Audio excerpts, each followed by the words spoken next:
এনকাউন্টারের পর শুনশান এলাকা, আতঙ্কে বাসিন্দারা। এ ছবি গোয়ালপুকুর থানার মালিটলা ঝাড়বাড়ি এলাকায়। উল্লেখ্য, গত 15ই জানুয়ারি গোয়ালপুকুর থানার পাঞ্জিপাড়া এলাকায় দুই পুলিশ কর্মীকে গুলি করে পালিয়ে গিয়েছিল বিচারাধীন আসামি সাজ্জাক আলম। সেই ঘটনার পর থেকে গোটা রাজ্যে তোলপাড় হয়ে ওঠে। ঘটনার পর দিনে পাঞ্জিপাড়া এলাকায় ছুটে আসেন রাজ্য পুলিশের ডিজি রাজেশ কুমার। সেই দিনেই পুলিশের ওপর হামলার ঘটনায় কড়া পদক্ষেপের আশ্বাস দেন তিনি। ঘটনার পর থেকে নাম উঠে আসে আব্দুল হোসেন ওরফে আবালের। আব্দুল একজন বাংলাদেশি দুষ্কৃতী।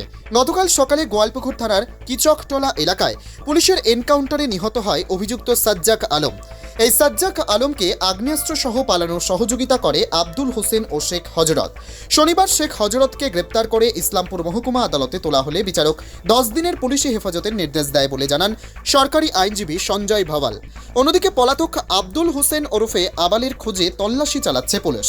ঘটনার পর থেকে আতঙ্কে রয়েছে এলাকার বাসিন্দারা এবং পুলিশ এনকাউন্টারে অভিযুক্ত সাজ্জাক আলমের মৃত্যুতে খুশি এলাকার বাসিন্দারা। কবে ধরা হয়েছিল? কি কেসে কি কেসে?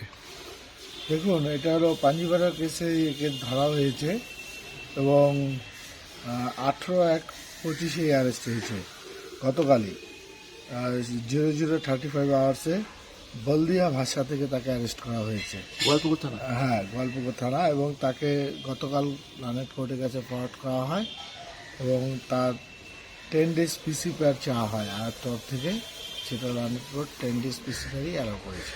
কেন করলো একে অ্যারেস্ট? তার বিরুদ্ধে প্রাথমিকভাবে ইনভলভমেন্ট এই কনস্পিরেসিতে পাওয়া যাচ্ছে।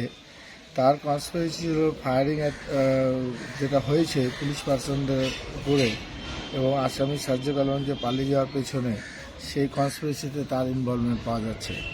অন ফার্দার ইন্ট্রোগেশন, তাকে যখন ইন্ট্রোগেশন করা হয়, সেই ইন্ট্রোগেশনতে অ্যাডমিট করে যে হি ওয়াজ প্রকিউরিং ফায়ারআর্মসটা প্রকিউর করেছে এবং সাপ্লাই ফায়ারআর্মস করেছে সাজ্জাককে। কোথায় দিয়েছিল ফায়ার আর্মসটা ওকে?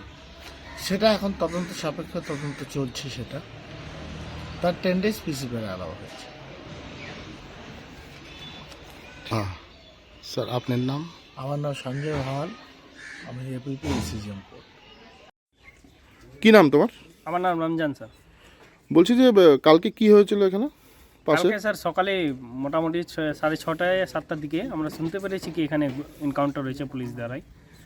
আর আমাদের এখান থেকে পুরোপুরি 2 কিলোমিটার হবে যে ব্রিজে এই ঘটনাটা হয়েছে এরকম শুনতে পেরেছি। একজন আতঙ্কিত, মোটামুটি আমাদের এখান থেকে 30 কিলোমিটার আগে একটা ঘটনা হয়েছে, পুলিশকে মেরে পালিয়েছিল, তাকে এখানে এনকাউন্টার করেছে পুলিশ দ্বারাই। বলছি সে কোথা দিয়ে পালাতে পারে এরকম কিছু জানতে পেরেছো? স্যার আমরা লোকালে কি, এখানে তো আমরা বর্ডার এরিয়া পড়ি, আমাদের এখান থেকে 1.5 কিলোমিটার আছে বাংলাদেশ বর্ডার।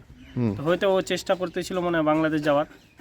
এই সব এলাকা দিয়ে? হ্যাঁ স্যার, কি মাঠে মাঠে ও বাংলাদেশ যাওয়ার চেষ্টা করতেছিল। আচ্ছা, খুব খুশি। আমাদের এলাকা থেকে এখান থেকে নিয়ে গেছে, আমরাও খুব বিরক্ত হয়েছিলাম। রাস্তাঘাটে চলাফেরার জন্য প্রশাসন জিজ্ঞাসা করে, এই করে সেই করে বিভিন্ন ধরনের কাজ নিয়ে বাড়ি থেকে বের যেতে হয়।